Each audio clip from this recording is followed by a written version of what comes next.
ভারতের বাইরে বিপ্লবী আন্দোলন। পাঠ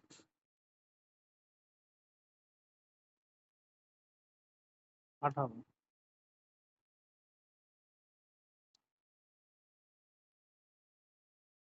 প্রবাসী ভারতীয়দের মধ্যে বিপ্লববাদের প্রসার ঘটে।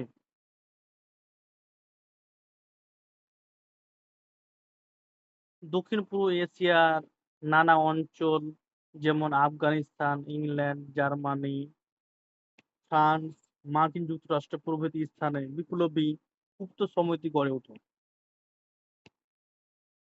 বহির্ভারতে বিপ্লবী কেন্দ্র গড়ে তোলার পশ্চাতে প্রধানত দ্বিবিধ লক্ষ্য বা উদ্দেশ্য ছিল। ব্রিটিশদের প্রচণ্ড দমন নীতির হাত থেকে নিষ্কৃতি লাভ এবং বিশ্বব্যাপী ব্রিটিশ বিরোধী জনমত গঠন। ব্রিটিশ বিরোধী লড়াইয়ে বিদেশি শক্তির সহানুভূতি ও অর্থ, অস্ত্র, শস্ত্র ইত্যাদি সাহায্য অর্জন করা। বহির্ভারতের বৈপ্লবিক আন্দোলনসমূহ। দেশ জড়িত বিপ্লবী কর্মকাণ্ড। ইংল্যান্ড শ্যামজি কৃষ্ণ বর্মা, মাদাম কামা, বিনায়ক দামোদর সাভারকর, সর্দার সিং, রাওজি রানা সম্বন্ধীয় শ্যামজি ছিলেন পশ্চিম ভারতের কচ্ছ প্রদেশের বাসিন্দা। গুজরাটি ব্রাহ্মণ শ্যামজি কৃষ্ণ বর্মা 1905 খ্রিস্টাব্দে লন্ডনে ভারতীয় ছাত্রদের জন্য ইন্ডিয়া হাউস নামে গেস্ট হাউস তৈরি করেন। লক্ষ্য ছিল ভারতে সাহিত্য শাসন প্রতিষ্ঠা করা।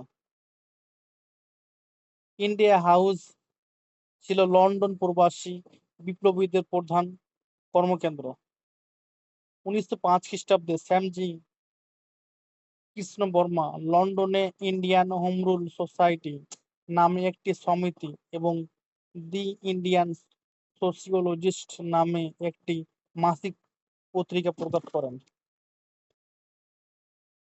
শ্যামজি কৃষ্ণ বর্মা ছিলেন অক্সফোর্ড বিশ্ববিদ্যালয়ের সংস্কৃত ভাষার অধ্যাপক। মাদাম কামার পুরো নাম মাদাম ভিকাজি রুস্তম জি কামা। ইনি একজন ধনী পার্সি মহিলা ছিলেন। মাদাম কামা ভারতীয় বিপ্লববাদের জননী রূপে খ্যাত।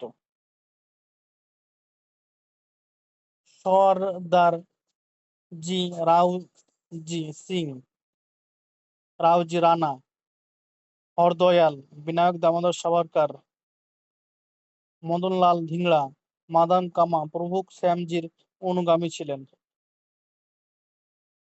পুলিশ হয়রানি এড়াতে শ্যামজি লন্ডন ছেড়ে প্যারিসে এবং শেষে সুইজারল্যান্ডে আশ্রয় গ্রহণ করেন। পরবর্তীকালে শ্যামজি কৃষ্ণ বর্মা প্যারিসে চলে গেলে দামোদর বিনায়ক সাভারকর ইন্ডিয়া হাউস পরিচালনার দায়িত্ব নেন। এই সময়ে লন্ডন এক প্রকাশ্য সভায় বিনায়ক সহযোগী এক পাঞ্জাবি যুবক মদনলাল ধিংড়া উচ্চ পদস্থ ইংরেজ কর্মচারী স্যার কার্জন উইলিকে হত্যা করলে 1 জুলাই 1909 প্রবল আলোড়নের সৃষ্টি হয়।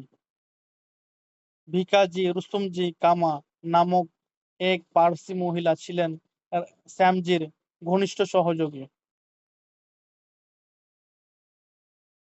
মাদাম কামা লন্ডনে ফ্রি ইন্ডিয়া সোসাইটি প্রতিষ্ঠা করেন।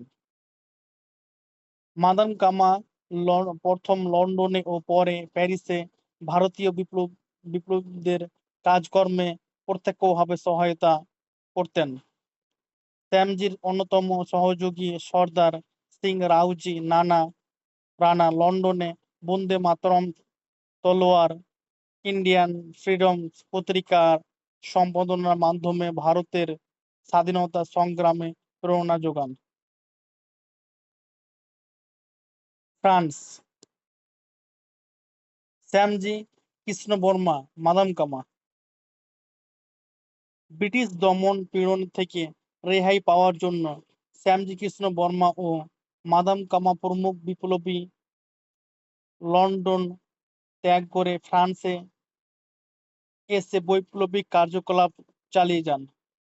1910 থেকে 14 খ্রিস্টাব্দ পর্যন্ত প্যারিসের বিপ্লবী কেন্দ্রটি ছিল বিদেশে ভারতীয়দের দ্বিতীয় বৃহত্তম কেন্দ্র।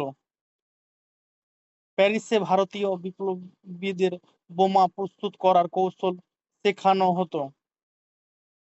PM বাপাত হেমচন্দ্র দাস কানুনগো এখানে বোমা তৈরি কৌশল শেখেন। মাদাম কামা ফরাসি পত্রিকা লা হিউম্যানিটি তে সমাজতন্ত্রের উপর প্রবন্ধ রচনা করেন। কমিউনিস্টদের সহায়তায় মাদাম কামা 30 বছর প্যারিসে কাটিয়ে ব্রিটিশ বিদেশি প্রচার চালান। জার্মানি, মাদাম কামা বীরেন্দ্রনাথ চট্টোপাধ্যায়, ভূপেন্দ্রনাথ দত্ত।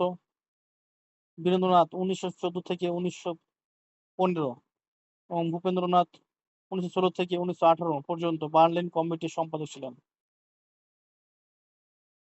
প্রথম বিশ্বযুদ্ধের সময় থেকে জার্মানি ছিল ভারতীয় বিপ্লবীদের একটি প্রধান ঘাঁটি।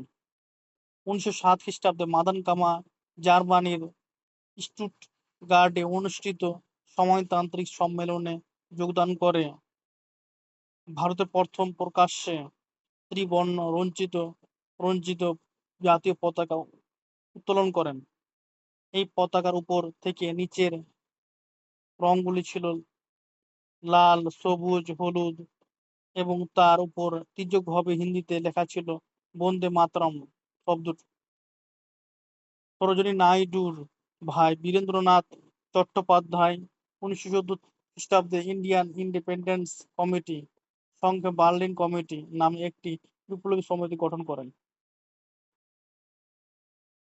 শুরুর দিকে Berlin committee Indo German society নামে পরিচিত ছিল। এই কমিটির সদস্যরা হলেন রাজা মহেন্দ্র প্রতাপ, উপেন্দ্রনাথ দত্ত, মৌলানা বরকতুল্লাহ, ধীরেন্দ্রনাথ সরকার, ভগবান সিং প্রমুখ। এই কমিটির লক্ষ্য ছিল ভারতে বৈপ্লবিক কর্মকাণ্ডে বৈদেশিক সাহায্যকে নিশ্চিত করা এবং এই জন্য বিশ্বের নানা প্রান্তে প্রবাসী ভারতীয় যুবকদের ভারতে পাঠানোর ব্যবস্থা করা।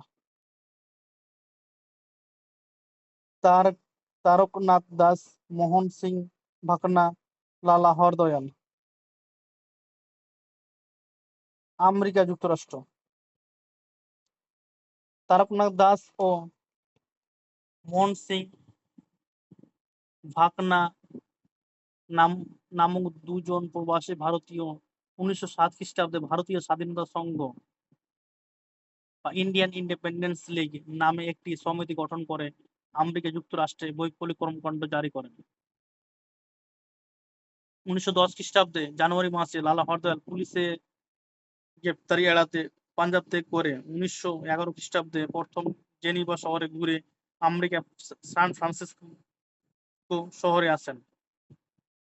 1904 খ্রিস্টাব্দে প্রবাসী ভারতীয় ছাত্র শ্রমিকদের নিয়ে লালা হরদয়াল পণ্ডিত কাশিরাম মোহন সিং ভাকনার সহায়তায় আমেরিকার সান ফ্রান্সিসকো শহরে গদর পার্টি প্রতিষ্ঠা করেন। আমেরিকার বিভিন্ন স্থানে গদর দলে শাখা ছড়িয়ে পড়ে।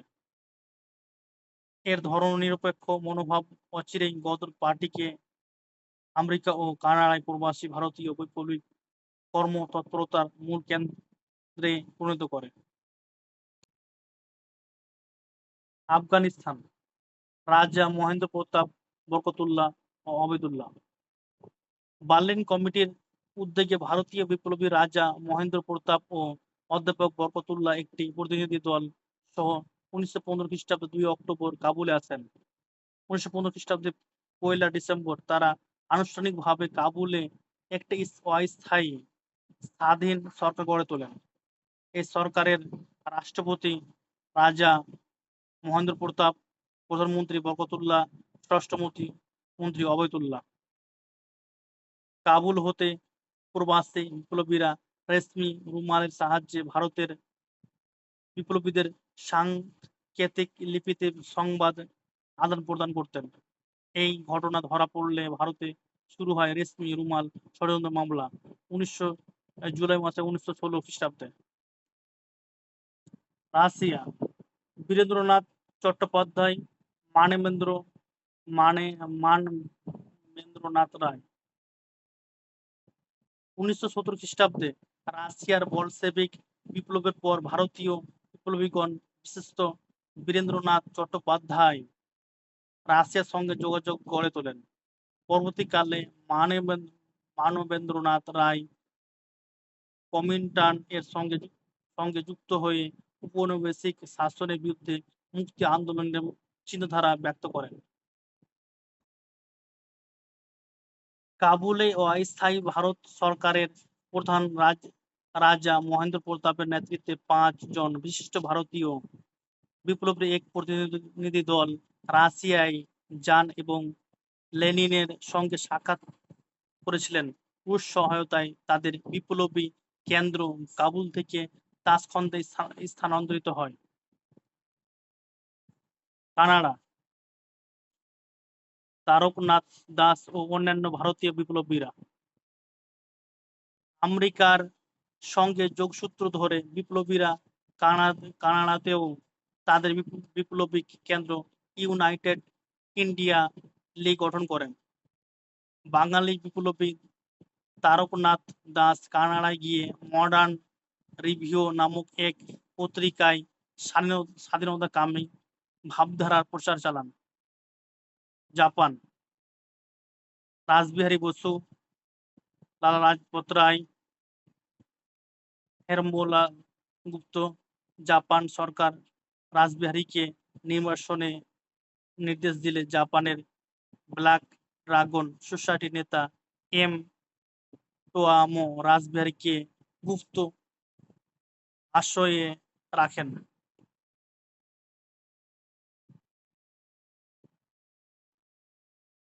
বিপ্লবী রাসবিহারী বসু ভারতে সামরিক অভ্যুত্থানের চেষ্টায় ব্যর্থ হয়ে 1915 খ্রিস্টাব্দে জাপানে গিয়ে টোকিওতে একটি বিপ্লবী সংগঠন গড়ে তোলেন। জাপান থেকে রাসবিহারী ও প্রবাসী বিপ্লবীরা চীনের ডক্টর সান ইয়াত সেন ও তার অনুগামীদের সঙ্গে যোগাযোগ রেখে চলেন। জাপানেই রাসবিহারী গড়ে তোলেন ইন্ডিয়ান ইন্ডিপেন্ডেন্স লীগ। বিপ্লবী হেরম্বলাল গুপ্ত ও লালা লাজপত রায় কিছুদিনের জন্য জাপানে গিয়ে ব্রিটিশ বিরোধী জনমত গঠনে প্রয়াসী হন। দক্ষিণ পূর্ব এশিয়া সিঙ্গাপুর, ব্রহ্মদেশ, শ্যামদেশ। সোহনলাল পাঠক। দক্ষিণ পূর্ব এশিয়ার বিভিন্ন অঞ্চলে বিশেষত সিঙ্গাপুর, মালয়, ব্রহ্মদেশ ও শ্যামদেশে ভারতীয়দের বৈপ্লবিক কর্মকাণ্ড ছিল। পদদলের সঙ্গে দক্ষিণ পূর্ব এশিয়ার ভারতীয় বৈপ্লবীদের যোগাযোগ ছিল। সিঙ্গাপুর, ব্রহ্মদেশ ও শ্যামদেশে ভারতীয় সৈন্যদের মধ্যে বিদ্রোহের বাণী প্রচারের অভিযোগে 1916 ফেব্রুয়ারি বিপ্লবী সোহনলাল পাঠককে রেঙ্গুন জেলে ফাঁসি দেওয়া হয়।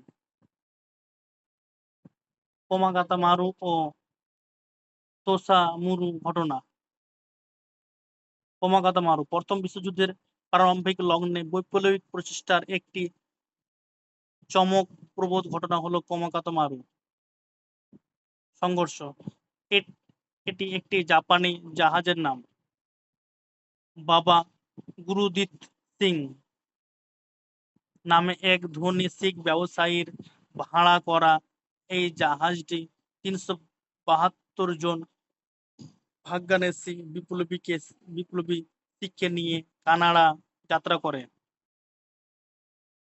কিন্তু ব্রিটিশ সরকারের গোপন নির্দেশে কানাডা সরকার এই জাহাজের যাত্রীদের কানাডা অবতরণে নিষিদ্ধ করে।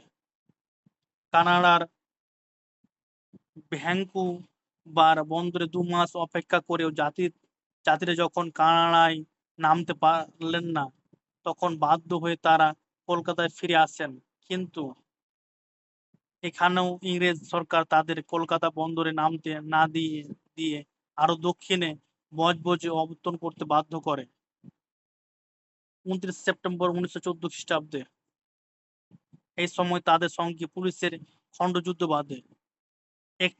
এটি বজবজের যুদ্ধ নামে পরিচিত। এতে 30 জন শিখ ও 6 জন মুসলিম 30 জন শিখ ও 6 জন পুলিশ মারা যায়। বাকিদের কারাদণ্ড ও নজরবন্দি রাখা হয়।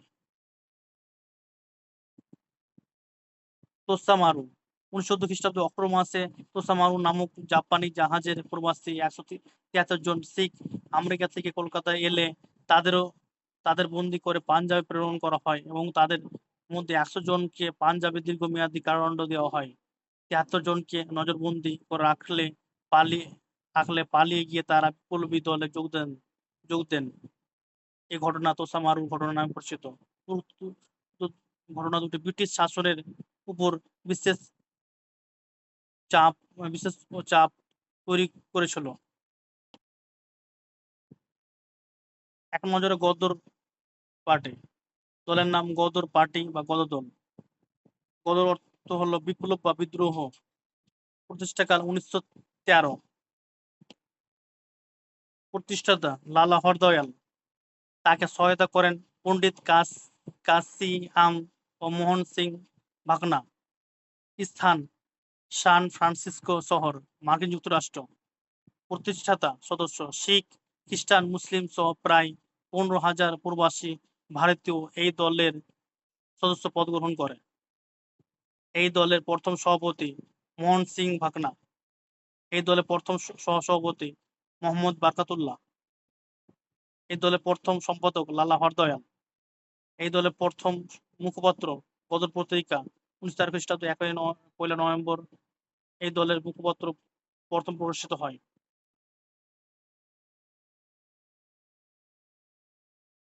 মুখপত্র পরিচালনা ভাষা গদর পত্রিকাটি ইংরেজি, হিন্দি, গুরুমুখী, মারাঠি, গুজরাটি, উর্দু ভাষায় বিপ্লবী আদর্শ প্রচার করত। পার্টির উদ্দেশ্য এই পার্টির মহান উদ্দেশ্য গদর পত্রিকায় প্রকাশিত একটি বিজ্ঞাপন থেকে অনুমোদিত হয়। বিজ্ঞাপনটি ছিল এইরূপ: বীর সৈনিক চাই ভারতে, গদর বিপ্লবের আগুন জ্বালানোর জন্য বীর সৈনিক চাই। বেতন, মৃত্যু, পুরস্কার, শহীদত্ব, বৃত্তি, স্বাধীনতা, সমরাঙ্গন ভারতবর্ষ। বিদেশে যেসব দেশে প্রচারিত গদর পত্রিকা চীন, America, Canada, Singapore, Japan, Thailand, Philippines, Indonesia প্রতি স্থানে প্রচারিত হতো। পরিণতি 1914 খ্রিস্টাব্দে লালা হরদয়াল গ্রেপ্তারি এবং গদর দলের বিরুদ্ধে হিন্দু ষড়যন্ত্র মামলা। 1915 খ্রিস্টাব্দে গদর পত্রিকা পৃথিবীর বহু দেশে নিষিদ্ধ হলে গদর পার্টি গুরুত্ব হারায়।